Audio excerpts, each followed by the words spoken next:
Good afternoon and good morning, wherever you are. Thank you for joining us for the second session, which will be on managing threats caused by emerging technologies. This session will be moderated by Dr. Bailey Damte, Vice Chancellor of Kepler at Rwanda. Dr. Bailey, thank you very much for accepting our invitation and for joining us. It's an honor to have you. You have the floor, please. Thank you.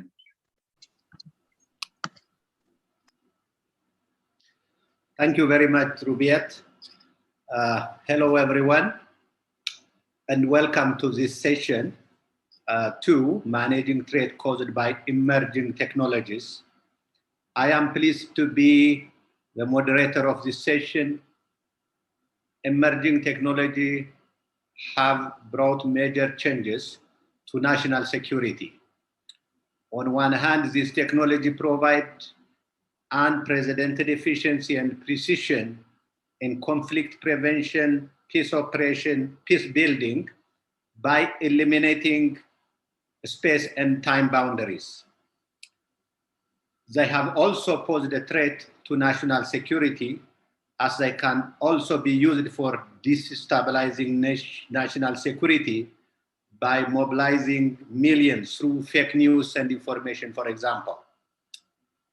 If AI developed elsewhere is going to make decisions using data collected from Africa, stored in the cloud, managed by others, is it not a threat to our independence?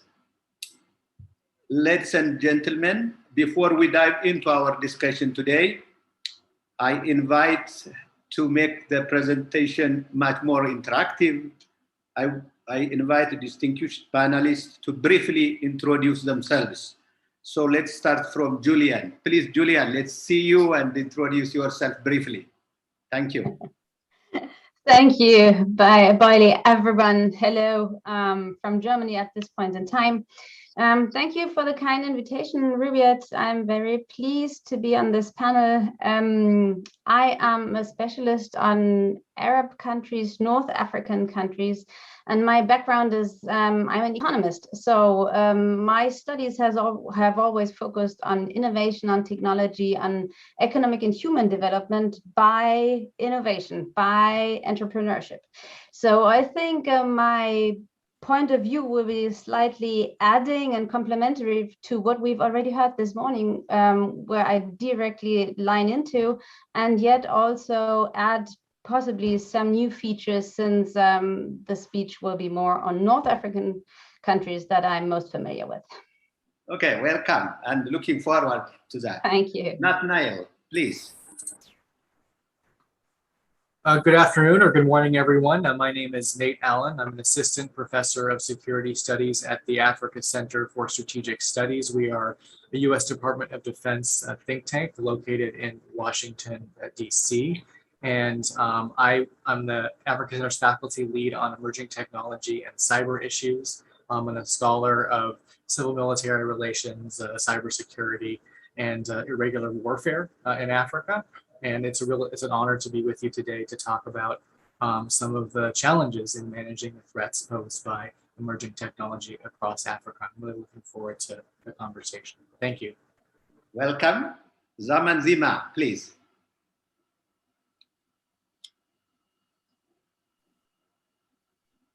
Zaman Zima, are you there, please? Yes, I am here. Good afternoon or good morning, everyone. My name is Zaman Zima Mazibugo Magena. I'm a senior researcher at the Mapungube Institute for Strategic Reflection, which is based in Johannesburg, South Africa. I head the Knowledge Economy and Scientific Advancement faculty, which looks at the natural sciences and how society actually is impacted by the natural sciences, and focusing on emerging technologies and the impact on society and governance as well. And I look forward to the talk today. Welcome. Lemma, please. Yeah. Thank you. Good morning and good afternoon, everybody. I am an assistant professor at School of Information Science at Addis Ababa University, Ethiopia. I have been teaching and doing research in the area of information systems in general and e-services and information systems management in particular for the last 20 years or so. Specific to this panel, I'll be sharing my limited experience on more specifically on digital technologies among the emerging technologies and their opportunities and challenges specific to African continent. So it's an honor to be here. Thank you. Welcome. Looking forward. Now I think that 4 of you are speaker. We will give you 10 minutes. If I am mistaken, Rubiat, you can correct me. And then after that, I will ask each of you just one question to reflect on, and then the audience will have an opportunity to jump in anytime. Is that a way to go? Anything I missed, Rubiat? Please confirm this. Yes, it's confirmed. You didn't miss anything. That's Okay. Right. Okay, thank you very much. Julian, let's start from you. You have 10 minutes, and of course, the better. I encourage everyone to give less time, for the presentation, so that we can have more on interactive discussion. So, welcome. And then Very I will nice. show Thank you very much. similarly my video when the time is over. Okay. I will give my very best. Well, I would like to come back to some issues that we have heard this morning, and I would again point to the perspective that I'm focusing today, and which is the perspectives of the Economist. So it's really that we, from the point of view, focus, or I do in the profession, on innovation, on research and development for economic and human development. Okay, this is the way forward. I've been working on this issue for past 25 years, I guess, and I've seen, and both in economic modeling, but also in testing, also in data generation, we've brought things to the ground and tried to, and actually succeeded to generate the data we need to actually look at different things. So the idea is innovative capacities, technological capacities, they're really at the origin. They're the key factors to long-term growth, development, human development, economic development. And why should we care? Well, we should care because this is what brings us jobs and prospects for young generation, especially. So vibrant economies is at the heart and the interest of the whole society, and it should be at the interest of both regimes and governments, as well as civil societies and entrepreneurs and the business sector as well. However, we do see that there has been little research in this action, especially, focusing not on African countries, not on focusing on North African countries, Middle Eastern countries, as they do not classify at high technology countries that, most of broad research focuses on outside this room, I guess, right? So I'm very pleased to be here. And from my point of view and the governmental consulting that I did, both to the European Commission as well as to various governments throughout the Middle East and North Africa, is really that we have two different sets. We do have a political economic issue here, and we do have an economic issue. And unless we are able to solve both and bring them together, it will be very difficult to actually advance. So this is really the fact. So emerging technologies, they have a high expectation towards job creation, towards emerging business opportunities that then may translate into jobs and prospects, create perspectives for young generations, especially. We have heard this morning, and we know this is especially important. So this is a bit of the background. So I do focus, of course, on security issues, however, not so much to the military might, but in cause of what economics do to cause instability that then you have to deal with because it becomes a security issue. right? So there are these two heads for it. So what's the update on North Africa? Well, North African countries, all of them are basically technology followers. So no, it's not so much about developing new technologies, but really on keeping up with the development of new technologies that are out in the world. And we do see a growing gap in the capacities and technological capacities that are at stake. And unfortunately, this picture has not very much changed throughout the past 15 years. So there is a gap, and this gap is widening. So there is really no short-sighted perspective of this becoming different. So when we're talking to emerging technologies, we're not talking development of these technologies. We do have some very successful projects, but by and large, it's really about keeping up with the developments that there are, and then making best possibly use of it. However, as a second thing is that these expectation towards job creation and the macroeconomic benefit of emerging technologies did not so far materialize. And it will be very difficult also in future to materialize all the benefits that are here. And this relates to what we said, how can we harness the benefits of economic and of new emerging technologies in these countries? I'll come back to that later. One thing is, of course, that cyber space, internet, all that is highly controlled by governments in all North African states. So here we have the issue that cyberspace is controlled and also is the content of we see in cyber. And we have this morning posed the question, why are governments so successful in controlling own society's audience and local content, or content and internet, but not so much on terrorism? And I will add on these discussion a bit later as well. Thing is, technology followers need to import technologies, and these have been traditionally in democratic Western contexts, and now increasingly imports as a technology machinery is sourced from China. So here we have authoritarian context at both ends, and we will see that this makes a difference to how cyber security, how cyber crime, how cyber terrorism is basically defined, and what kind of notions can be drawn from that perspective.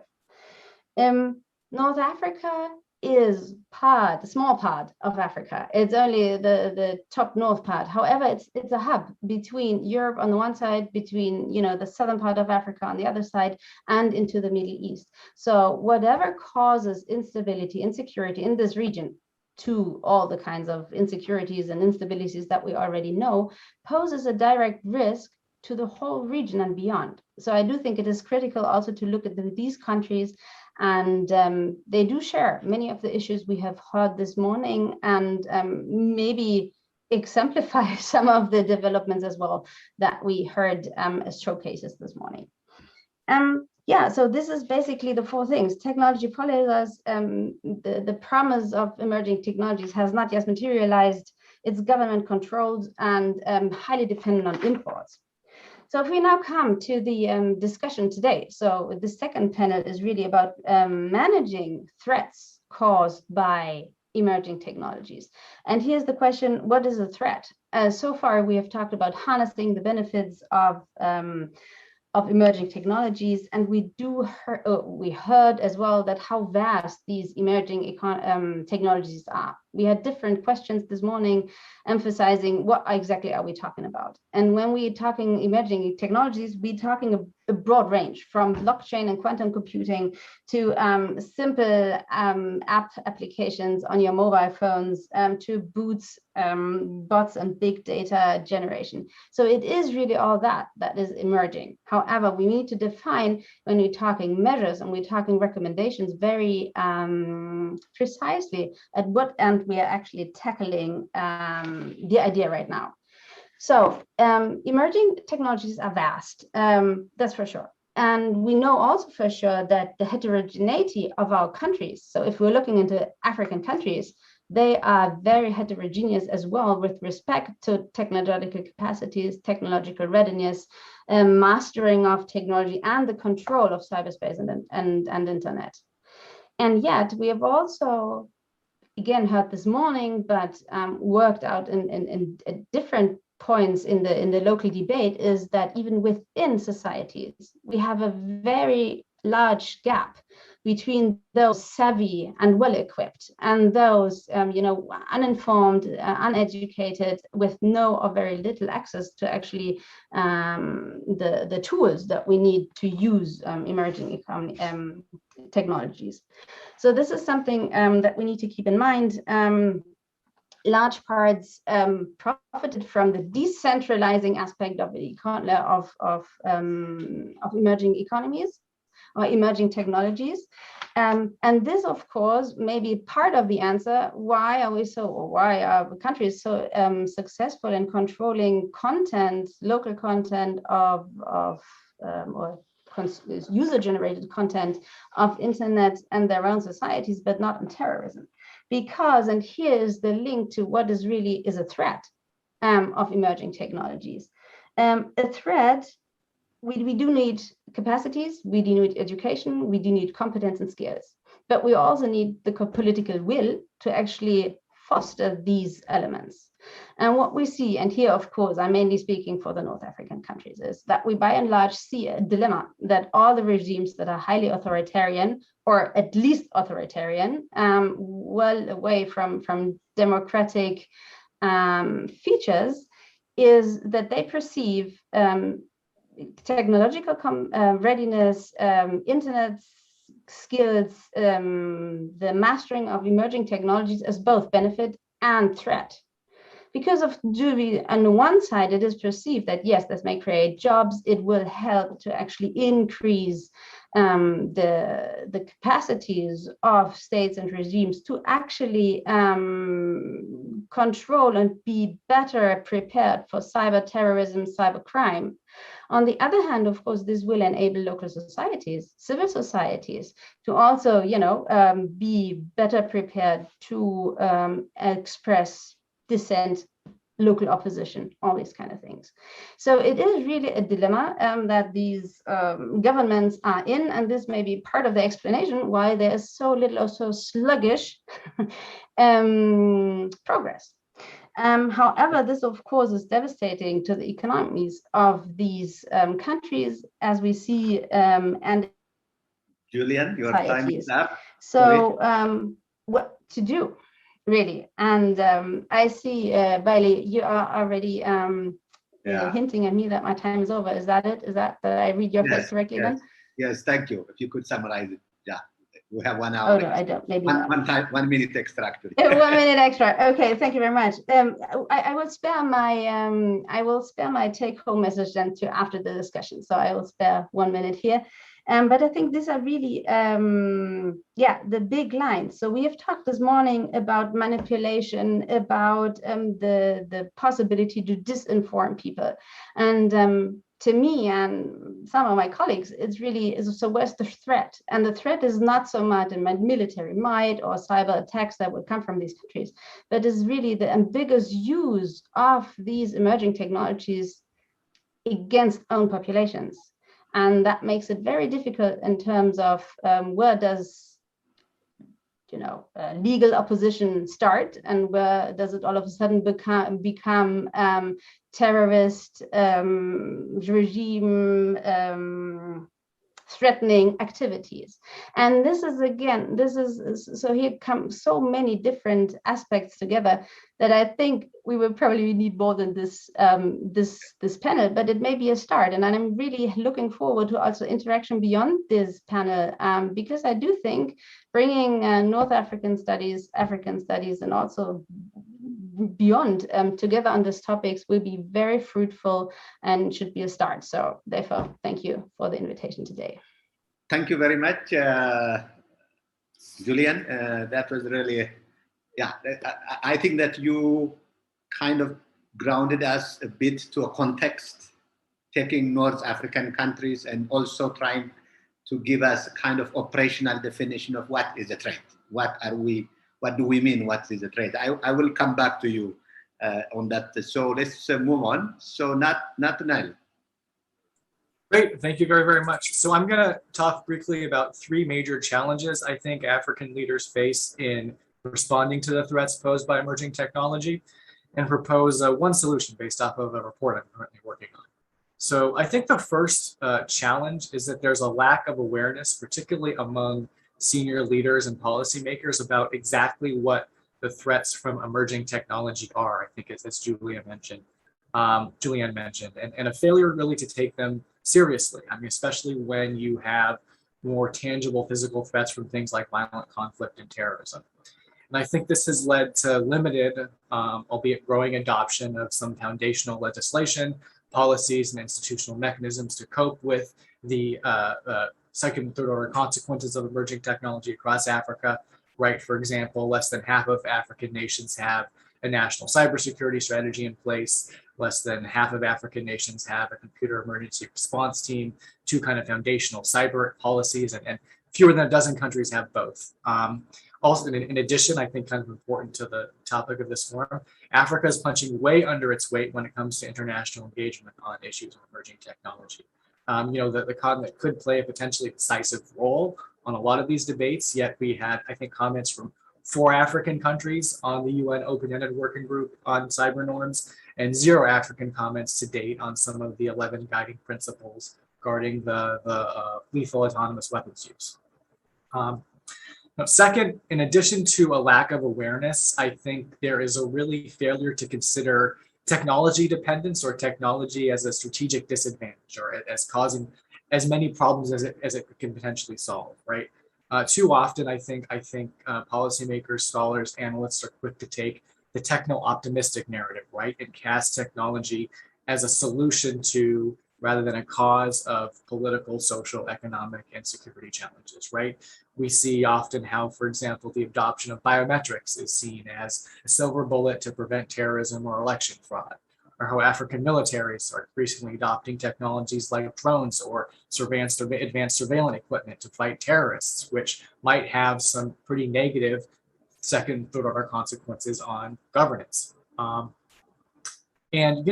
problem is that, technology can create as many problems as it solves. Biometrics can be used to exclude non-citizens, refugees, or otherwise marginal groups from obtaining needed social services. At times, it's not even intentional, right? World birth registration for children under 5 in Africa is less than 50%, which means they often can't prove their identity, which means it's tricky to incorporate them into a biometric registry. And when it comes to how African security forces are constructed, I think particularly events over the past 20 years really call into question whether or not African armies and security forces should model themselves off of more technology-dependent armies in other countries. For one thing, it makes the security forces dependent on these countries for maintaining the equipment and technology they use, which either means oftentimes they can't use it, or they have vulnerabilities that come as a result of their dependence on equipment, communications technology, etc. In addition, the main focus of technological innovation in technology-dependent armies in Western countries over the past 20 years, it's really been to limit casualties through precision strike capabilities, through intelligence, surveillance, and reconnaissance, and through the use of drones or expensive armored vehicles. And I think the focus on technology is not conducive to being effective in winning population-centric conflict, which really requires deep understanding of the culture and history of the place in which you are engaged in fighting, requires community engagement and governance. So insofar as African armies do acquire technology, I think they need to be aware of these kinds of dependencies and focus on adopting affordable and reliable equipment that enables them to succeed in internal conflict. And I think this means focusing less on body counts and technology and more on motivated, educated, non-corrupt, and meritocratic armies that focus on community engagement and governance. Third and finally, and I think most important and perhaps most relevant to the themes in this forum, is there's really a failure to appreciate the overriding importance, not just of using technology, but of technology governance, right? Bottom line, technology is not some impersonal tool that magically erases threats or improves economic well-being. Emerging technologies are proliferating. They are becoming increasingly central to how we communicate, how we organize ourselves socially. I mean, look at this forum that's being conducted completely virtually. How wealth is distributed, to think about some of the inequalities that have been caused or exacerbated by the COVID-19 pandemic. And yes, when we think about cyber-related challenges and threats, we think about autonomous weapons, how power is being exercised. And it's not enough to identify a threat and problem and propose a technological solution. Broader impacts of the adoption of technology on all stakeholders really needs to be understood and assessed. And I think that African governments and regional actors really need to put a multi-stakeholder approach at the center of technology governments, again, to assess the impact of the adoption of technology on everybody, everybody involved in the political process, governments, leaders, civil society, their citizens. These are really, really big and difficult challenges, and I don't claim to have an answer to all of them. What I do know is that I think that there need to be more policymakers and experts, and especially more African policymakers and experts trying to think about, do something about them. And so this is the Tana Forum. I'm going to like to use my remaining time to lay out one concrete proposal on the table for what I think particularly stakeholders at the regional levels can do to manage the threats posed by the spread of emerging technology. I think that the African Union, as well as regional organizations, need to create programs on peace, security, and emerging technology of some kind. Why? I think this is especially important because in my experience, you look at the African Union, you look at the RECs, the departments and directorates typically responsible for science and technology policy are typically separate from those responsible for peace and security. And this is a problem because I think many, if most of Africa's leading technology experts don't possess a deep understanding of security issues. And many security practitioners and experts don't understand or don't take seriously the security dimensions of the threat posed by new technology. And I think having some kind of cross-disciplinary program located at the RECs would be, and the AU would be one way of trying to kind of bridge some of these silos. So what exactly would this kind of program focus on? I think the exact focus might vary from REC to REC, but in my view, these programs would conduct research, they post dialogues, they disseminate good practices, and they'd inform continent-wide policies and strategies on at least the 5 following issues. Emerging technology and norms of state behavior, monitoring and responding to organized cyber-enabled crime, responding to the use of technology by extremist groups, the role of emerging technology in military strategy and operations in Africa, and the role of emerging technology in regional peace operations. So how would you put this together? So I'm not an expert on the AU, and I'd really be curious to hear the input of folks who have either worked or thought a lot more about the structure of regional organizations than I have. But I think it's crucial at the very least that both the science and technology directorates and peace and security departments and directorates actively participate in that ownership over the program of these kind. And because I wouldn't want to overly securitize or make security concerns predominate continent-wide discussions around emerging technology, my tentative recommendation would be to either have such programs reside within the science and technology directorates or have them be jointly managed. So, I think that would be a first step to, helping get more expertise, more minds thinking about it and trying to address, some of the vast challenges posed by the spread of emerging technology in Africa. And I think, this forum on emerging technology and African peace and security is an excellent kind of first step to kind of kickstart some of these conversations, which is why I'm really delighted to have been invited here and to take part in this. And I'm really looking forward to hearing the discussion and feedback from colleagues. So with that, I yield whatever remainder time that I have.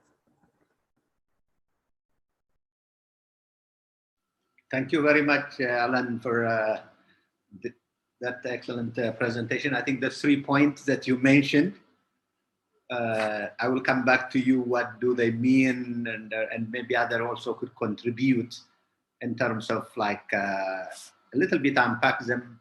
If we can see examples of countries with these 3 points being ahead of others, and what they did, and what we can learn from them, and what was the trajectory, and so on. So I will come back to that. So let's continue now the discussion for the other presenter.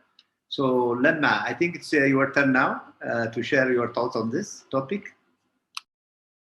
Okay, thank you. Thank you. Just I will try to build on what is well mentioned by Julian and Nathaniel. Well, overall, we're exposed to the goods and bads of emerging technologies, and more specifically digital technologies.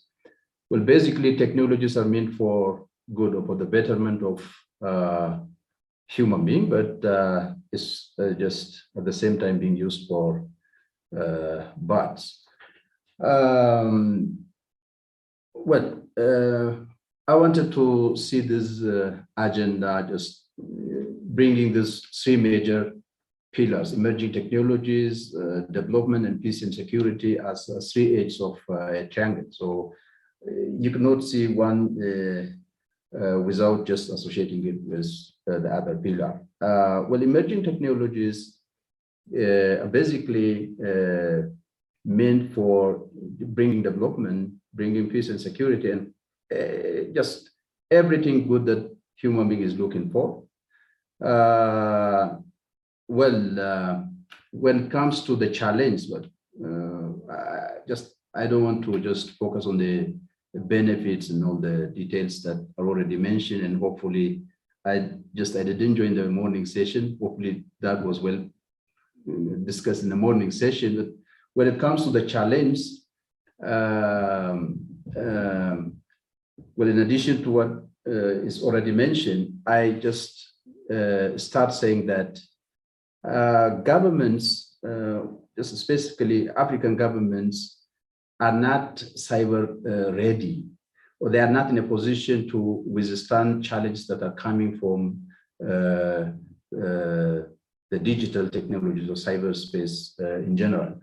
That is one. Another challenge that I wanted to mention is that governments, African governments, especially the cyberspace in Africa, is argued by saying that governments are controlling the cyberspace, especially in an African context, which again hinders the purpose that the technology is meant for. You know, the technology is there for bringing transparency in governments, just promoting freedom of speech of citizens, allowing generation, storage and sharing of information for any purpose that is valuable for citizens. But basically, governments are controlling the cyberspace, and they are using it for securing their power and what have you. This is arguable, and this is one of the arguments and challenges that is well mentioned in literature too. Another challenge is that there is a growing attack on critical infrastructure, using this digital technologies, and this is one of the challenges that Africa is facing. Of course, this is a global challenge, but Africa is facing that seriously. And a good example that we can mention on this is like the recent attacks, state-sponsored attack. I don't recall the name of the group, but there's one group that has tried to attack critical infrastructures in Ethiopia, recently, a couple of months ago. So critical infrastructure attack is another challenge that we are facing. Another challenge that can be mentioned is an espionage, just extraction of sensitive and protected information from different systems or area of components. Yeah, thank you, Dr. Nathaniel. The Cyber Horrors Group of Egypt, that is a state-sponsored attack, and that's one of the challenges that Africa is facing. Thank you very much, Dr. Nathaniel. I also want to mention about challenge or weaknesses related to policy. There's legal and regulatory frameworks. There are gaps that African states are facing in this regard, and there are recent reports that are showing that there are lots of issues to be worked out when it comes to the enabling environment, having the legal, the policy, and the regulatory issue when it comes to the digital environment.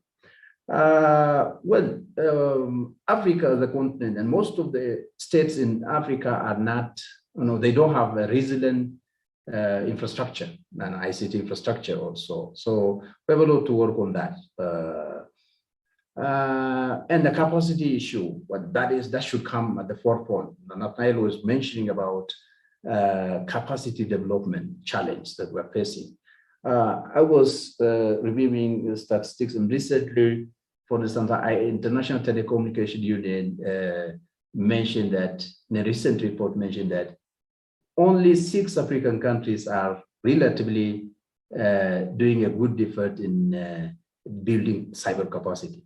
So the lion's share of countries are not at the right place. So that is really alarming. So we have also gaps or challenges in relation to capacity development at different levels.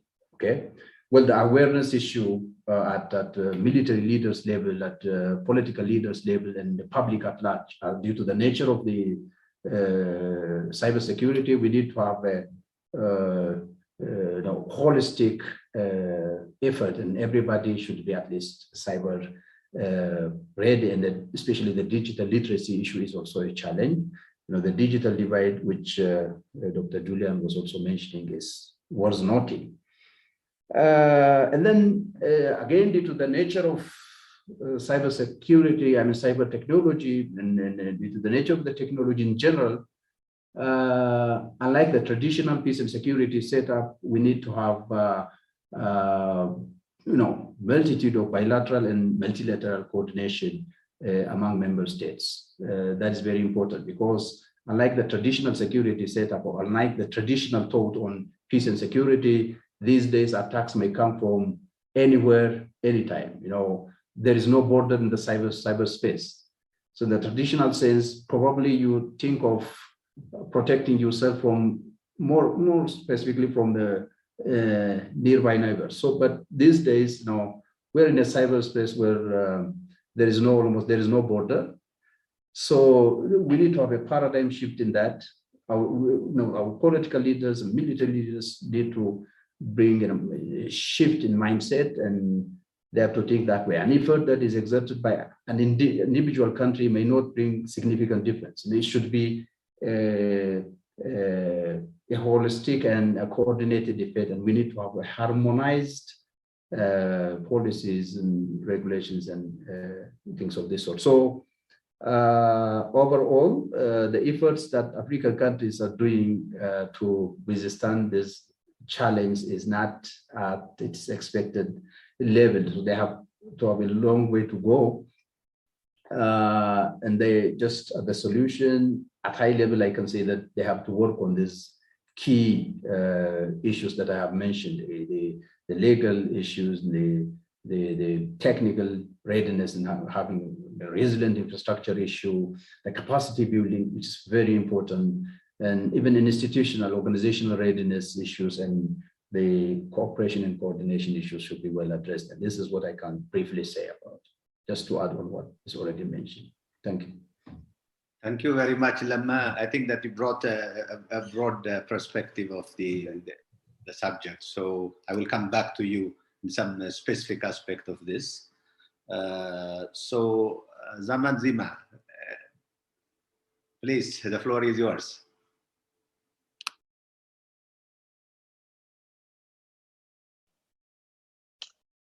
Thank you very much. So what I'll be focusing on is basically the context as the basis of my talk this afternoon. Considering the context of where an emerging technology is introduced is very important, as it determines how the technology will be diffused and used. We all know that emerging technologies hold great promise for innovations that can grow the economy while improving people's lives. However, the unraveling of the practicalities to fulfill such potential in countries, particularly on the African continent, requires a more systematic approach to understanding the emerging technologies in a developmental context.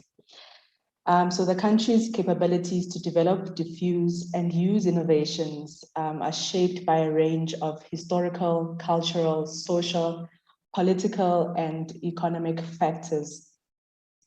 These capabilities will manifest in innovations that are embedded in an innovation system which is unique to each territory. Therefore, policy responses to the emerging technologies need to be tailored to a country or a region's unique resources, productive capacity, and socio-economic needs. Some of these needs that require attention include the ability of the emerging technologies to create digital jobs, to reduce unemployment, and the reduction of inequality through equitable access to the internet. The socio-economic context of developing countries that emerging technologies must contend with to produce the outcomes they are purported to enable must be considered. Strategic interventions are required to harness emerging technologies to create an inclusive, human-centered future. But despite various interventions, many countries in Africa are underperforming in core areas that can help redesign their economies towards a more sustainable future. There's very heavy reliance on commodities, and the continent is still grappling with the second and third industrial revolutions, for example, and their adverse effects compounded by persistent socio-economic disparities. So what we are seeing happening in many African countries is the adoption of emerging technologies with the policies to implement and govern these technologies from international communities without considering that our context is different. South Africa, for example, contends with several fundamental challenges to take advantage of emerging technologies, including improving infrastructure, connectivity, and competencies. So these foundational improvements that are necessary for the diffusion of advanced technologies in the ICT, education, manufacturing, and healthcare sectors throughout the country for the benefits of emerging technologies to be widely experienced need to be paid attention to. And some of the major hindrances on the supply side are linked to inadequate ICT infrastructure and policies for the implementation of emerging technologies. Stable, high-speed, widespread, and affordable connectivity is a requirement for increasingly advanced emerging technologies to be adopted and used extensively. At the same time, on the demand side, human capacity and innovation systems need to be enhanced to be able to harness the improved infrastructure. Currently, income inequalities between populations based on geographical location, race, gender, literacy levels, and others regulate access to technologies and in turn entrench these inequalities. So advanced technologies are therefore not yet adequately accommodated in suitable regulatory frameworks, with some technologies operating without adequate government registration, regulation, and intellectual property rights. It is therefore important to consider the local environment to formulate emerging technology strategy that dovetails with local realities. Now, why I'm giving this background is because in a context where there is vast inequality, the haphazard introduction of emerging technologies means there are population groups that will be further excluded from benefiting from technological advances, leading to increased poverty and increasing the inequality gap. Emerging technologies may have a negative impact on employment and skills development, with special reference to low-skilled communities that are more vulnerable to unemployment and poverty. Such a situation is ripe for social unrest, turmoil, and national as well as regional instability. This is something that we saw with COVID-19 and the lockdown regulations that were implemented, where people in positions where they could continue participating in the economy using the internet were able to just accept the lockdown and continue with their lives, and livelihoods were not interrupted. But for lower skilled communities, who were heavily impacted by lockdown regulations and who were unable to continue with participating in the economy. There was unrest, and speaking in particular in South Africa, where there were riots and looting that happened because of the unhappiness that was happening and people's livelihoods being interrupted. Secondly, in a context where there is mistrust of the government, introducing emerging technologies without clear communication strategies on the purpose and the implementation plan of said emerging technologies provides opportunities for disinformation and misinformation. And in instances where it is difficult to trace people engaged in disinformation or misinformation actions, the distribution of content such as images, memes, videos, and even voice messages leads to a high level of violence among communities.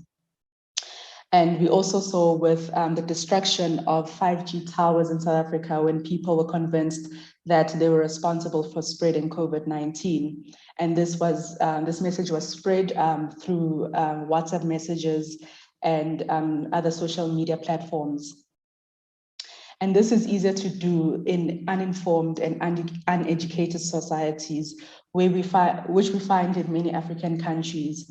But of course, the high levels of corruption plays a big role in the mistrust of government and the information they provide. Another point I want to touch on is on who some of these technologies are for. A major challenge in many African countries relates to the second necessary input for effective artificial intelligence implementation, such as data sets of sufficient size, variety, and quality to train AI algorithms. In any of the areas thought to be ideal for AI, Africa lags developed regions in terms of the quantity and quality of data available to train AI algorithms. For example, for a data set to enable an AI application such as language processing, a significant amount and variety of that language must be available in machine-readable format. So many African languages fall short of this requirement. Furthermore, critically, where there is data, uncertainties over the ownership and control of that data mean uncertainty and risk for would-be users. Some copyright laws in Africa, such as in Kenya and South Africa, provide rights over databases and or may fail to adequately clarify permissive uses of databases. Furthermore, large data sets acquired by governments are frequently unavailable in machine-readable format or are subject to copyright law, which with unclear rights of use by citizens. To the extent then that data ownership remains unclear, the second component of AI development will remain a challenge, and the people who are actually using it in Africa do not have control or governance over that particular technology, and they're not even trained, or their languages are not compatible with that technology. So it raises the questions about who that technology is for and the security implications for that. I'll stop there for now. Thank you. Thank you very much. I think that you made a critical intervention by saying this context really matter.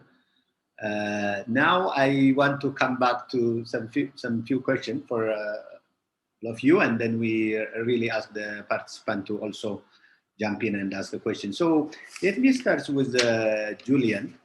I think that, you know, practical examples are always helpful, especially in terms of understanding the concept, in terms of really what we're talking about, and in terms of really catching practical lessons from a real scenario. So considering your work in North African countries, so we are talking about threats posed by emerging technologies. They are so vast. So I would like you to zoom, select the elephant in the room, like the major threats that's coming. Like some of the things might be negligible, but the main thing, and then just share with us what really practical threats they posed and then how it was handled. Like just to get a feel of the things in real life. Thank you very much. Let's start with that. Okay, thank you for your question. Well, again, we're talking about several countries, like always when we're talking Africa, right? So it's very difficult to generalize. There's not one example that matches all countries. But what we can see, so threats, it depends really on whose perspective you are taking. Right. So let's take, for example, internet savvy young users that are able to gather themselves and spread the news, as we've heard, through social media. This is a benefit, rapid mobilization of people from the one perspective, and it's a threat from the other perspective. If you are ruling the countries by laws that prohibit any form of gathering and make it very difficult to express discontent. So this is one form how emerging technologies basically become dual use technologies, if you so would like. However, we do see different threats, of course. We have a lot of human and drug trafficking, use simplest technologies to copy and create new data sets and passports and everything. But it's very low key in comparison to what we discuss as emerging technologies at the other far end, right? So this is basically what is at the core. There's so much to harness, and given only I think 20% of the people in all North African countries together have bank accounts. Yet 85% of them now have mobile phones. So there's a lot to gain actually through availability and these kind of things. However, again, these decentralized communication is perceived as a threat rather than as a benefit. And this is where it becomes very difficult to actually reaping the fruits of what could be out there in advancing, fast, savvy youth, well-educated, often trained abroad, bringing experience back to the countries. However, this is not materialized in the sense. So this is where I see a lot more threat rather than if we're talking the big security issues, military might and drones and all these kind of equipments. Yet let me add one point, because when we are talking fight against terrorism action, that is often together and also supported by international organizations to actually help and try to fight, is the fact what is defined as terrorism, right? So you could easily use the same things for your own audience rather than to threatening terrorist attacks. So this is where the kind of threats that I'm talking about. Given, of course, I'm was asked to give a Davos-style speech. So this is not the full size of economic research here behind it. I'm just giving you some points for thought to actually also provoke a debate. Thank you. That's very helpful. Thank you very much for that intervention. So, Alan, for you, I just want you to give us those 3 points you mentioned, like as a foundation point. Why did you reach to that conclusion? And can you really, like all these different countries, there will be, I guess, on different levels on the 3 points that you mentioned. So do you have like a perspective when governments have a good awareness of the technology, when they are like not like technology dependent, like in a very unreasonable way, and then they don't have any system to manage technology. They are rather much more impacted by this emerging technology than others. I believe there will be spectrums of leaders in this country. So I just want you to give us a perspective, kind of grounded to the continent. Yeah, no, thank you. So absolutely. So I think there is tremendous variation, I think, in terms of how African countries have managed the effects of technology. That's right. I think I was speaking from a general perspective. There are, if you compare Africa to other regions of the world, there are generally low levels of cyber maturity, low levels of cyber awareness. It's clear when talking about engagements on some of these debates around emerging technology, there's virtually no engagement on the continent at all.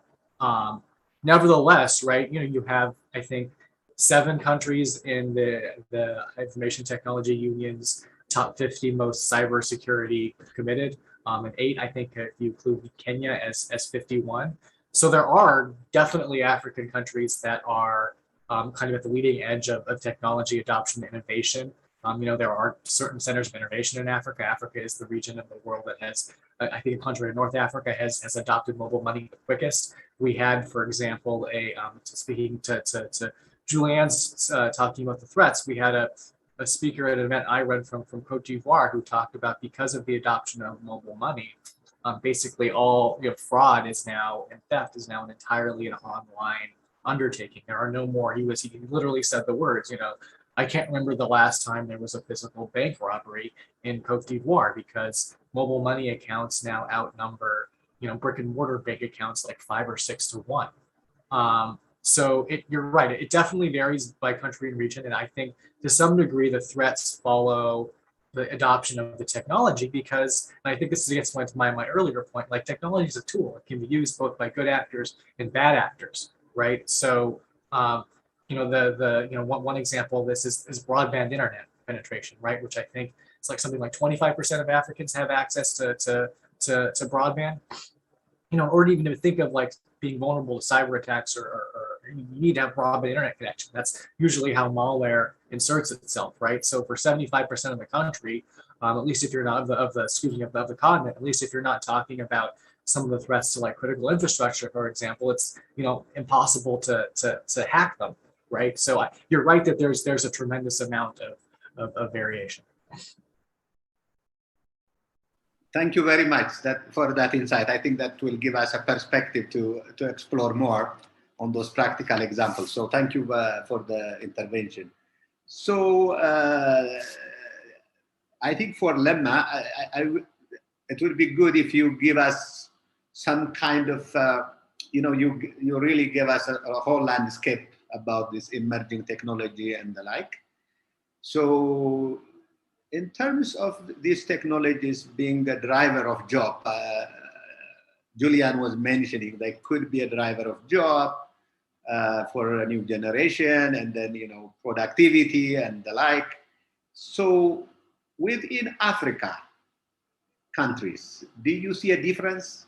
If there is a difference, does it really largely driven by the human capacity, like some countries did very well in human capacity, or infrastructure, or all of them? Like, if you just give us like what are the things that we need to do, practical example, because sometimes it's very hard for a government or for anyone working in the real work, to listen all this, and then what to do is a big question. So please give us some perspective. Sure. Thank you. Yes, there is significant disparity among African states even as to their readiness to leverage the values of the digital technologies. Well, that can be seen, as I have been mentioning, that can be seen from the capacity perspective. The disparity can be seen from availability of enabling environment. The difference can also be seen from technical, infrastructure capacity. It can be seen from their effort that they have exerted from having a coordination and collaboration with other states regarding this issue. So, a good example that can be mentioned about the disparity that happens between these African states is the recent statistics that clearly shows us that about 4 African countries are considered as countries that have exerted a lot on their cybersecurity agenda, like countries like Egypt, I think Tanzania, Rwanda, and I think Mauritius. I don't recall the exact name, but there are 4 or 5 countries are considered as African countries that have done a lot to make their country cyber ready. But most African countries are at the worst state. I mean, they are not ready in all the measures that I have been mentioning. Their policy, their legal and regulatory framework is at infant stage, or some of them have no policy frames on, like, let's say, cyber crime, be it data protection, customer protection, and what have you. So they have a long way to go in these regards. But there are countries that have gone more or better than others. When it comes to capacity, well, this is a cross-continent challenge, but still, as I've mentioned, there are about 6 countries that are doing well, and in the formal education and in informal education is specific to cyber issues. But overall, we have a lot to go on that also.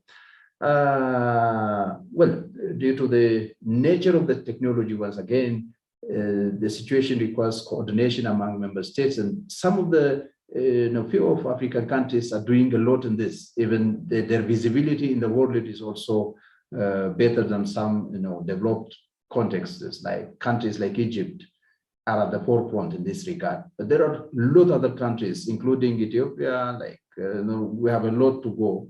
And that is what scholars are mentioning and literature is showing us. So this is what I can say. Thank you very much. I think it will be excellent to continue that kind of research and kind of get the data on how things are going in different countries and what we can learn from each other. So Zaman Zima, I just have one question for you. Emerging technology have an owner, right? There is a business behind it. There is someone who wants to sell them. So Africa is also a market. So now, if I was the one who sells this emerging technology, the first question I ask is, what should be the condition in that market that will always ask my emerging technology? So do you think peace, building peace, preventing conflict, get them more market than having conflict in the region? If I'm understanding you correctly, you're asking whether building peace. The context, what is the favorable condition for emerging technology market, the context in Africa? I like your point about context. So is it to have a conflict scenario? Is it to have, peace and so on to sell my product, if I become a little bit radical?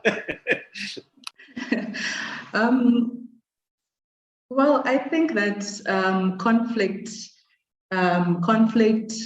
war generates money. People benefit from there being no peace in a region. Therefore, I would say that if the context is there for instability, for a technology to destabilize, then as a person looking in from the outside and you want to find a market, then definitely that is something that you will look to doing, because if you're just a business that has no interest in making sure that there is peace in a region, then your interests are to just make money, and war makes money. So definitely the peace side of it is it needs to come internally, which is why I would say that emerging technologies we need to actually be involved in being suppliers of these technologies rather than being consumers only, because then we don't actually dictate the agenda for these technologies. Whereas if we actually produce them ourselves, we know exactly what we would like them to do. We know exactly what our economies need and how these technologies could assist us grow our economies, instead of relying on outside markets to purchase these emerging technologies, who the people who have no interest in making sure that there is development on the continent, making sure that there's peace, because then that does not assist them in that case. So yeah.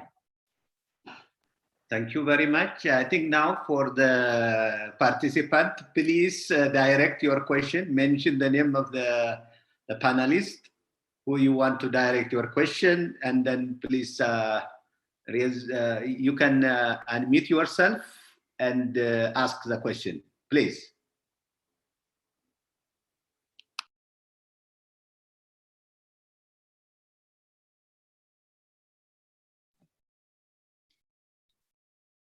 Dr. Bailey, we have some questions posted in the chat function. Okay, thank you. To what extent Africa need to be worried when some of the new technologies, such as armed drones, being found in the hands of non-state actors or militant groups? Any one of you can take this, please. Anyone willing? Because it's not directed. Okay, Alan, thank you. Sure.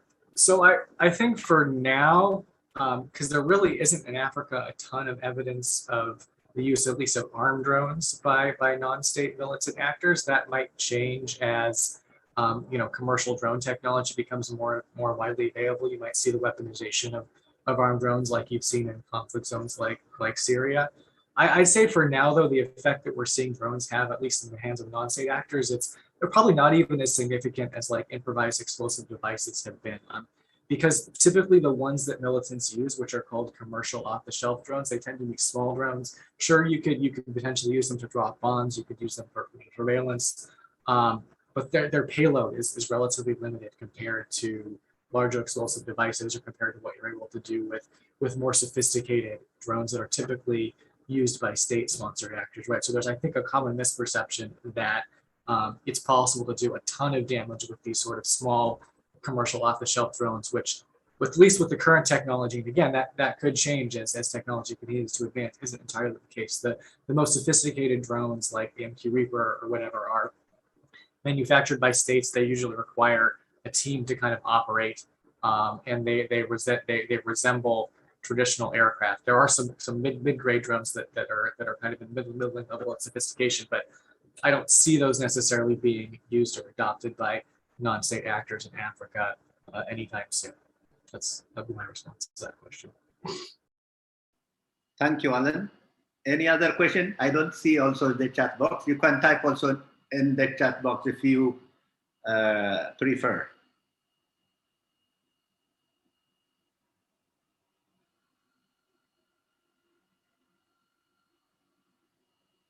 Okay, while waiting, maybe I will ask Julian another question about job creation of this technology. So where do you think what are the key lessons we learned from the practice from the data that you saw in terms of really unleashing the potential of this emerging technology to create jobs and opportunities and so on? Yes. Can you give us a little bit more on that? Of course, sure, I will. I do see one hand up though, so I'm not sure. Shall I take your question first, or shall we first give the embassy the opportunity to ask? Maybe I take the question first, and then we take the second hand up though. Where's the potential? Well, the potential is here that we do see. We've been talking about industrialization. We have talked about deficits, structural deficits, economic-wise, that hinder to actually unleash the potential that is there. So I think what is true for North Africa in all countries also applies for many other African countries, is that we agree that they do perform under potential.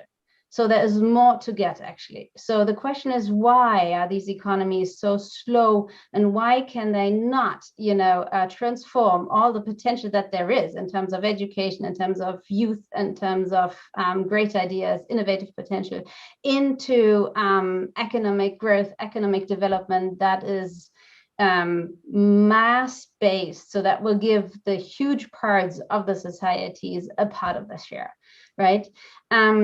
And this being said is that we are all human, so there is a lot of potential in all of us. So it must be what our speaker also said, it has a lot to do with the context you are planted in.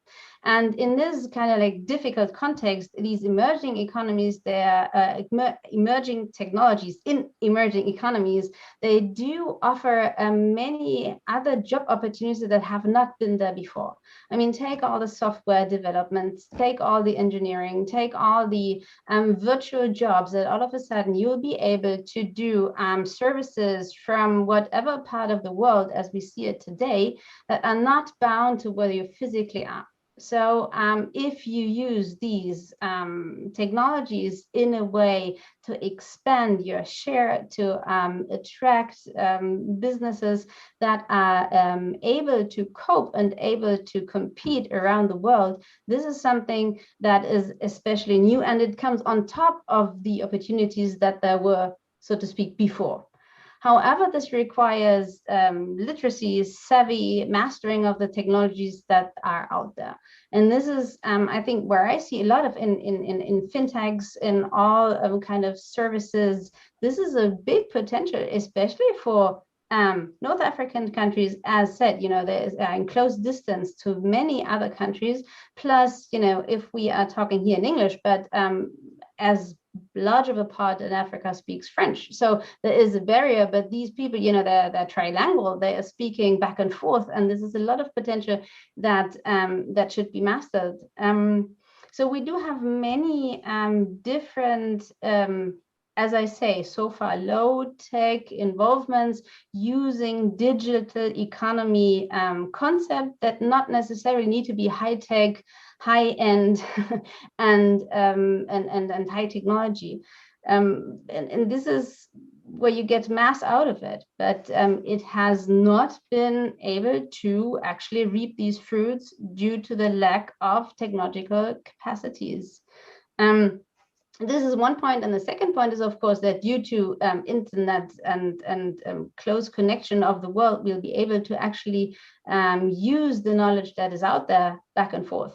But if it is there, we need to cope with it. We need the people that can actually, transform this into products. And this is what we've seen in China catching up at a huge pace, and we don't see this development, unfortunately. So there is ways to go.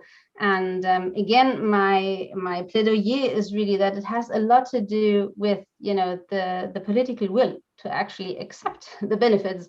But let me go back to the question of drones and non-state actors, military might in hands of military groups. And here again, this is of course the problem that not every non-state actor is a military group. And yet, of course, if we see capacities, increasing cyber capacities, for example, to control critical infrastructure at a large pace, of course, terrorist attacks, militant groups will be much more mighty than they are now, right? So this again is the force. So the malign and the benign benefits of technologies, and I don't have the answer. I only think we do get the answer together by having all these aspects in mind. But this is critical. Thank you very much for that intervention. DRC Embassy, please, I see your hands also. Please speak and ask the question, and you can direct to someone in the panel. Any one of them. Merci beaucoup pour la parole. I would like, please, Guy Alain Ramazani from DRC Embassy. I would like continue to speak in English. Like some person are here and speak in English, but now I like to speak in English for make one equilibre. Bon, je remercie les organisateurs de ce forum qui préparent les activités du 12e forum of this forum in October in order to manage the threats, security threat. I would not like to ask a question, but I would like to make some comments, and these comments will push the panelists and other actors to act in relation to their interventions. The first observation is about the levels of African states. What is sure, the levels of socioeconomic life in African countries does not allow to have the development of these technologies. The reason for which you can see that in Africa, there is a problem, a socioeconomic problem to solve. After solving this problem, the issues on technology will be taken more seriously. And this is a delay that we have known, and our heads of state are working so that we can catch up on this delay. That's my first comment. Second comment, I would wish that during the 10th forum, which will be organized, that the real issues be discussed, like the terrorism regime. What is the basis of this equality between the peoples in Africa? What measures, by which measures can we regulate? Like Madame Zima said, how do we regulate these inequalities? How will Africa be able to reduce the inequality among the people?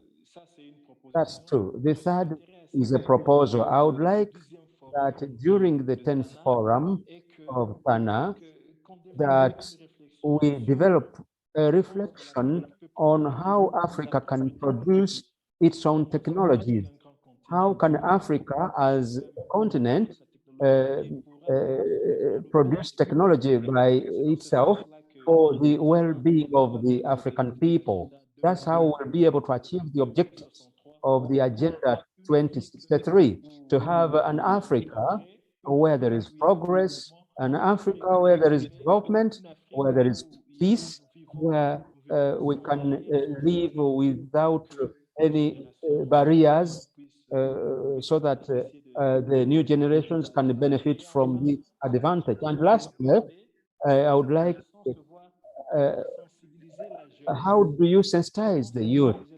How do you sensitize the young generation in the evolution, about the evolution of technologies? How do you emphasize the training of the youth so that they, since these technologies are practiced? Will have a chance to ask.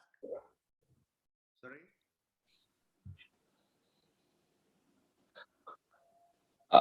Yes, okay. I make my summarize. La plus grande préoccupation, c'est que impliquer the biggest issue is that of involving the youth in sensitization on peace and security in Africa. Involve the youth in the training regarding high technology, such that Africans themselves, the young Africans themselves, can produce their own technologies, and so that these technologies can be beneficial to Africa. Thank you. Okay, I think that the translation, the major translation is there. So, Zaman Zima, do you want to reflect, or Lenma, on that question? Any of you, for that matter, but it is not directed to anyone. It is there in the text. Zaman Zima, do you want to reflect on that? Yeah, I'll reflect on some of the things he asked. I hope I got him. I turned on the translation a bit late, but yeah. I think he said something about how do we regulate the technologies to ensure that we reduce inequalities. Firstly, I would say that development of technologies needs to actually include people who the technologies are intended for. So it needs to be inclusive. The actual formulating of technologies needs to be inclusive so that end users don't just become end users, basically. They involved in how the technology is developed so that it's actually tailored to their needs, tailored to how they would use it. Because I think what happens is that people develop these technologies without being cognizant of who actually will benefit and who will use these technologies, and then they become discriminatory and further the inequality gaps, because then the people can't actually use these. Secondly, I would say that we need to ensure that there's systems and infrastructure in place to ensure that everyone is included in ensuring that they can use these technologies. Because if technologies are introduced in an area that has limited internet access, or there's problems with electricity, power generation in general, then the people, they actually can't benefit from those technologies. Then the inequality gap increases, and only the people that actually have adequate infrastructure are able to benefit from those. So yeah, those are the two things that I would say need to be put in place to ensure that technologies don't introduce further inequalities. Alan, you were mentioning about governance, technology governance. Do you want to add how that point relates to this? Yeah, sure, but I actually just want to kind of foot stomp on Zemanzima's point and maybe use it to answer the question in the chat about how to potentially regulate social media. I think the problem with the regulation of social media is you have two huge incentive problems, right? On the one hand, you have the private sector, which is basically incentivized insofar as they are kind of being engaged in content moderation in Africa at all, which I know is a big problem. But they're incentivized to make profits, which means getting engagement, which means sharing the most inflammatory, often kind of false headlines and news stories. So that's one problem. On the other side, you have governments, right, who are incentivized also to use social media to spread political narratives, misinformation, or to use the internet as a tool of monitoring and surveillance in order to seize power for various political parties. And the only way, to Zemanzima's point, you get around that, I think, is having a people-focused, youth-focused, people-focused technology policy, right? You need policies and strategies that I think are going to curb the basest instincts of both governments and social media companies, for example, when it comes, I think, to the regulating online content of information. So that means, on the one hand, preventing governments from defining terms like terrorism or fake news in a way that enables them to basically arrest or detain or monitor whoever they want. And on the other hand, changing the incentive of the social media companies so that they are a little bit wiser about the type of content that they moderate. I don't think it's a matter of law enforcement. I think it's a matter of changing, for example, social media algorithms so that they are designed to promote less inflammatory content, which would go against their bottom line, but is ultimately, I think, in the benefit of having a more productive, engaged, healthy debates about serious substantive policy issues in the social sphere. So I'll just say I think as Zemanzima, by kind of reminding us to focus above all on people and on constituents and on youth and on the people that technology affects is right on. Lemma, do you want to add on this? I think you also mentioned about government control and how that affects emerging technology on the nation. So I would love to hear your comment also here. Sure. Yes, it's argued, as I've mentioned, that the cyberspace is mainly controlled by governments, especially in developing countries context like ours. Yes, they are just controlling the cyberspace basically to secure their power. Well, we can say so, in view of the basic purpose that the emerging technologies are meant for. Well, can this affect, what does this mean for African countries? Can this affect their development or what have you? Yes, that is straightforward. Yes, not using the technology for its purpose that is basically meant for, it has direct effect on the peace and security and stability of the continent, the nations, and it has direct effect on development because as is well mentioned, well, these technologies are said to be enablers for the SDGs, or Sustainable Development SDG 2030. And for instance, they are also good enablers, said to be good enablers and well backed and just supported by AU in enabling the African continental free trade area. So the technology is there for good. It can be social, it can be economic, it can be political, but controlling the cyberspace and suppressing the rights of people, of expressing their speech, I mean, preventing the freedom of speech and not putting in place transparent government system has direct effect on all the peace and security issues, or development issues. So that is one of the key issues that we have to fight if we have to bring difference, and if we have to leverage the benefit of emerging technologies in general. That is what I recommend. Thank you very much for that intervention. Any other question? I think the participant, please, I encourage you to ask questions for the panelists. Maybe just maybe one.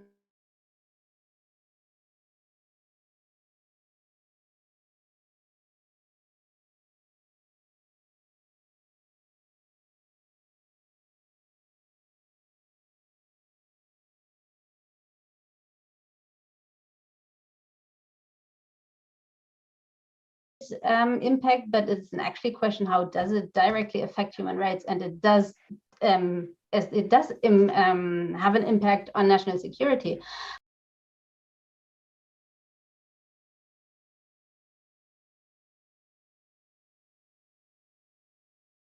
Recording in progress. And controlling it in a way.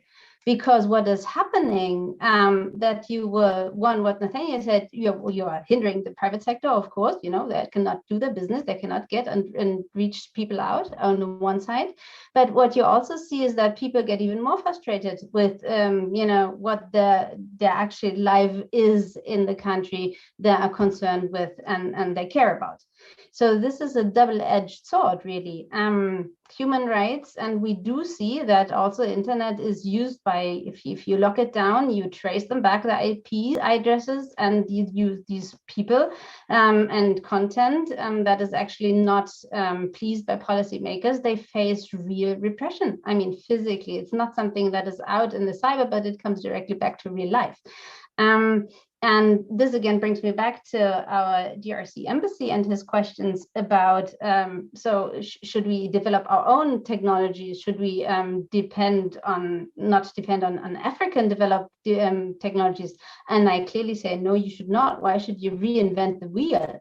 I mean, this is the great advantage of course, it should be adopted. It should be tailor-made. This is nothing to be pasted and copied, but this is what you need local capacity for, to actually know exactly what the market on the ground is, what the people need, what kind of, we call it, tailor-made technologies, basically. So it's not about using what is out there just because it's out there, but really making this, adapting it, giving it the little extra that makes sense. And this again has to do with formation, and it has to do with the youth.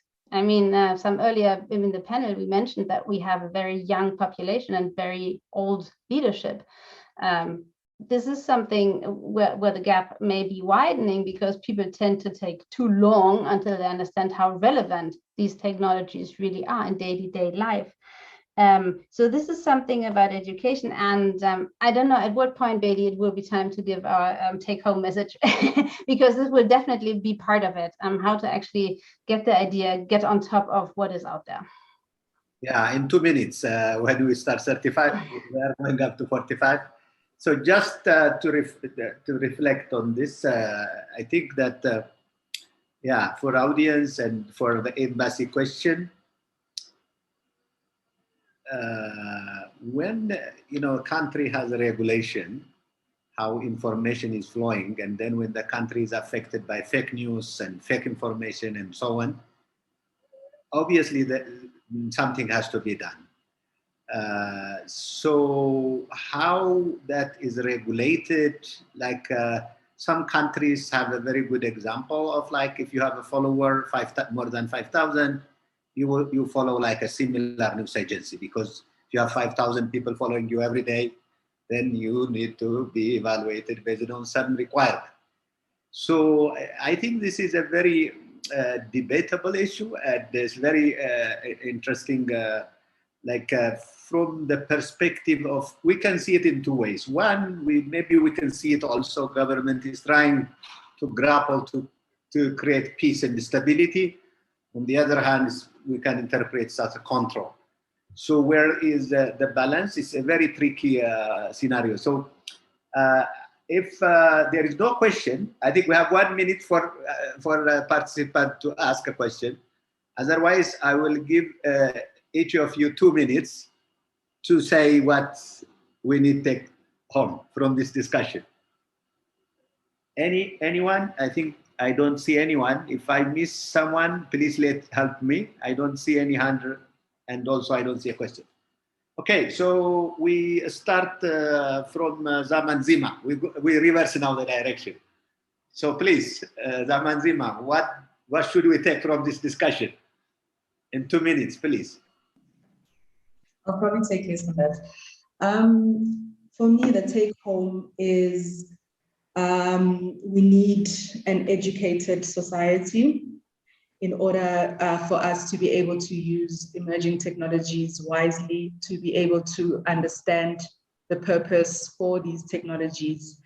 We need governments that have effective communication strategies that will ensure that people actually understand and know the implementation of emerging technologies, and so that there's trust in the information that governments actually provide citizens.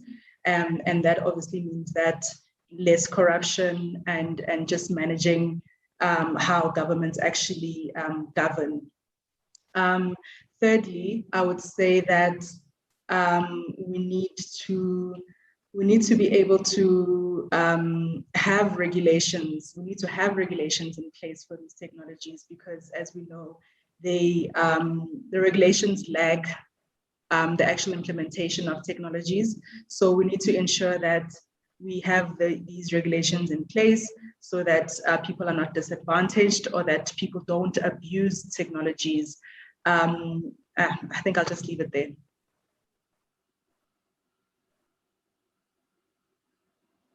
Okay.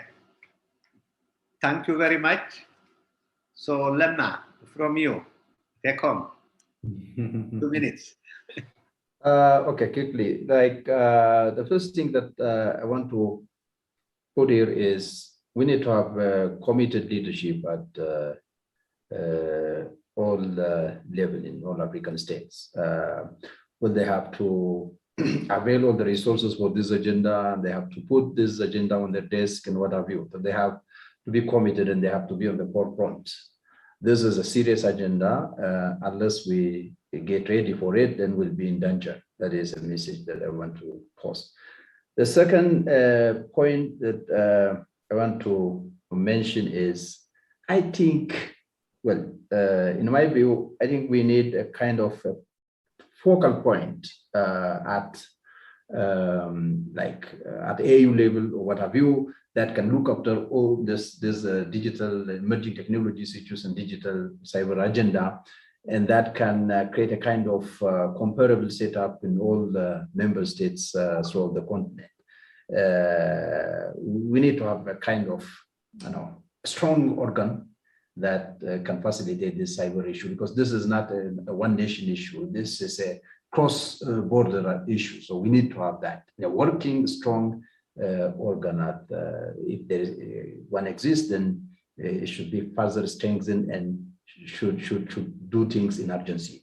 The third point is, well, is already mentioned by Zima. The capacity building issue should be well taken.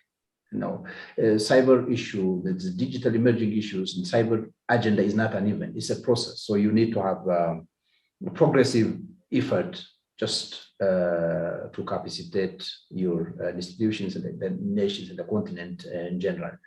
And then I suggest, but that is my personal suggestion, I suggest we need to have a kind of science policy forum, like for specific to these emerging technologies. Like we need to have a forum that continually appearing to bring together these researchers and academicians in this area and policymakers to discuss on issues that are more relevant for African continent. And last, well, I repeatedly mentioned this, there needs to be coordination and collaboration among member states as digital issue and cyber issue is a cross-border issue. That is it. Thank you.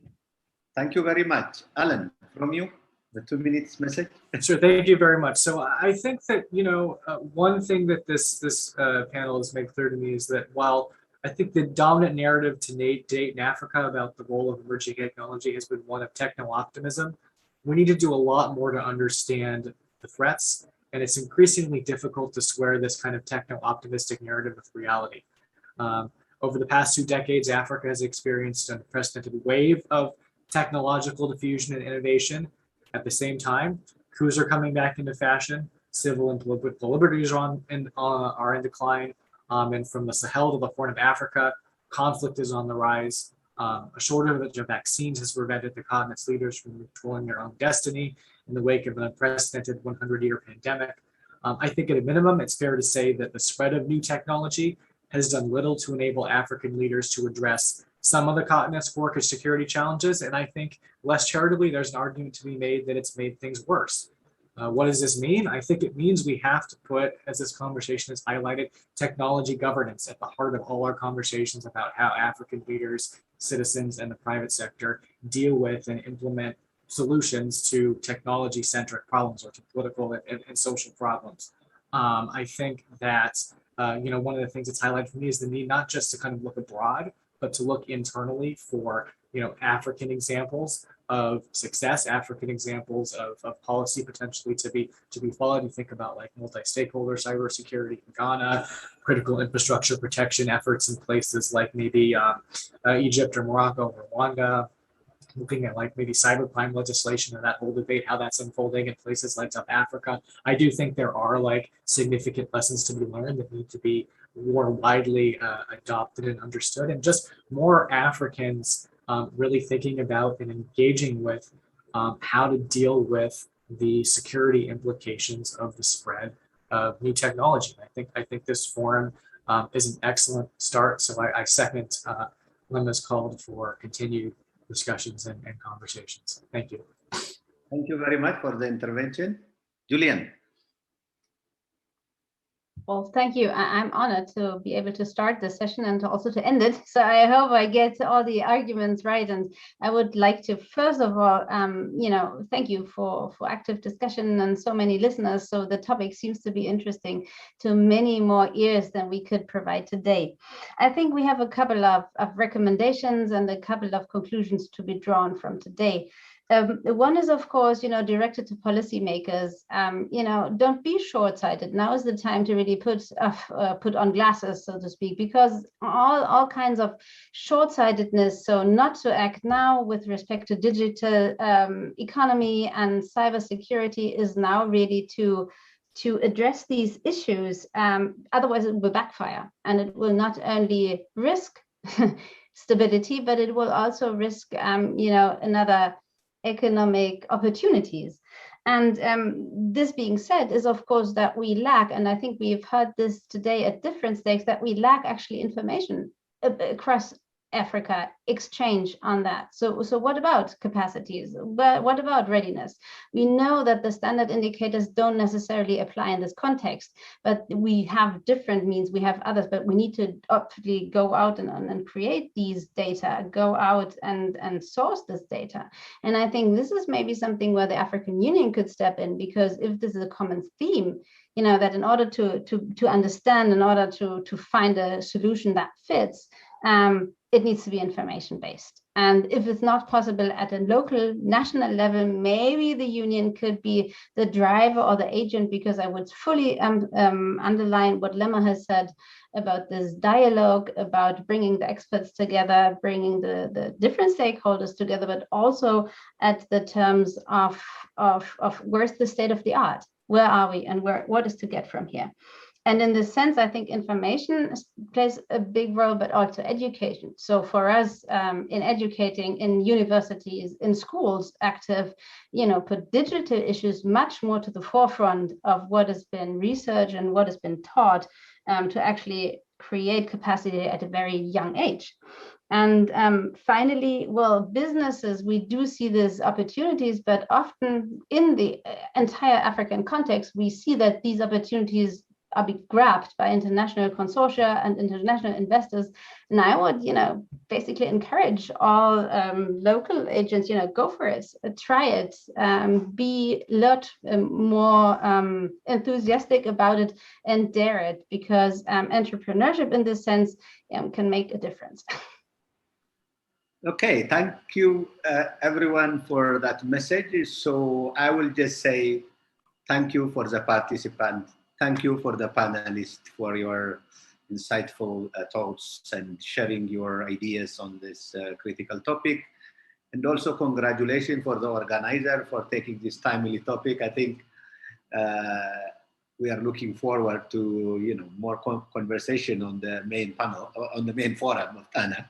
So thank you very much, and back to Rubiat. I think my job is over here. Thank you, everyone.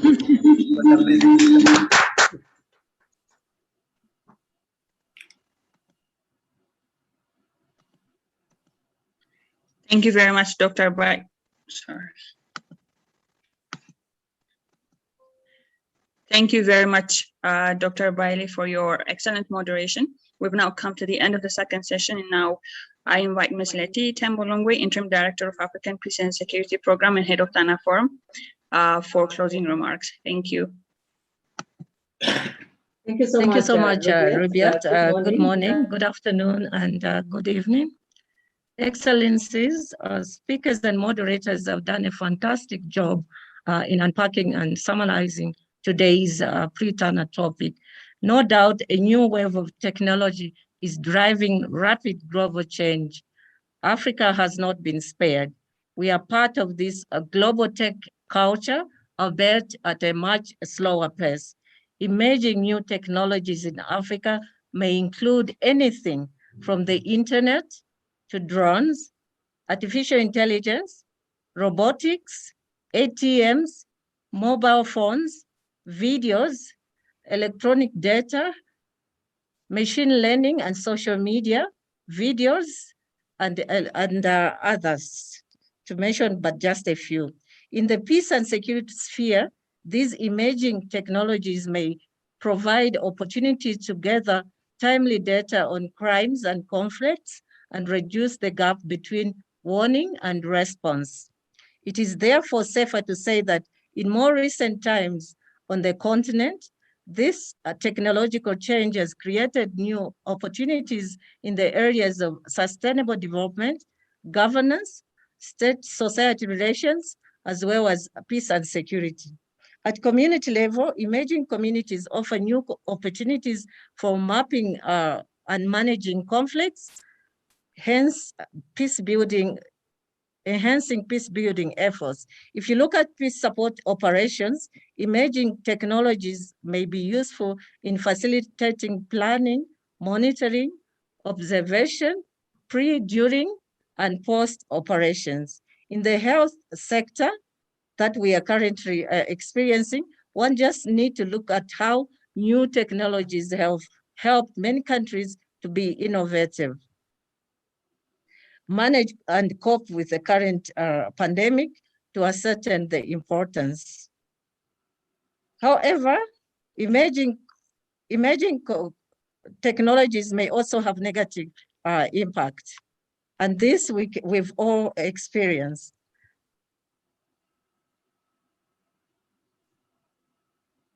Recently, there have been a lot of misinformation and fake news in Africa on social media and other new technology platforms that at times leads to conflicts or make them worse. During the current COVID-19 pandemic, we've seen a lot of misinformation and conspiracies being spread in the African cyberspace. Related to this is the issue of vaccine inequities between the technology heavyweights and those who are poorly technologically equipped. Also, the more Africa embraces emerging technologies, the more other challenges come up, including those related to cyber crimes. It is also to be noted that significant changes to using new technologies to prevent conflicts, peace, and security on the continent still exists. Every conflict on the continent is contextual, making some of the emerging technologies ineffective in certain instances. Another challenge that is the digital divide. How can this be bridged to ensure that no one is left behind in Africa as far as useful utilization of emerging technologies are concerned? At all society levels, new technologies should be easily available, useful, and adaptable. Challenges aside, I think you may agree with me that today's Pre-Tana Forum managed to unpack many opportunities of responsible use of emerging technologies in Africa to prevent and manage conflicts, as well as contribute to post-conflict interventions.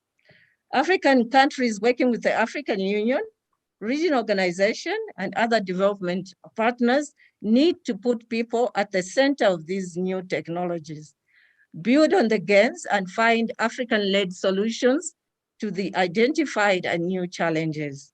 I would like to thank all speakers, moderators, and the mission of Japan to the African Union for their participation and partnership in today's event. Thank you so much. And I think you will agree with me that the debates have been very interesting, and the Tana Secretariat will soon prepare the outcomes document, which we'll share with you.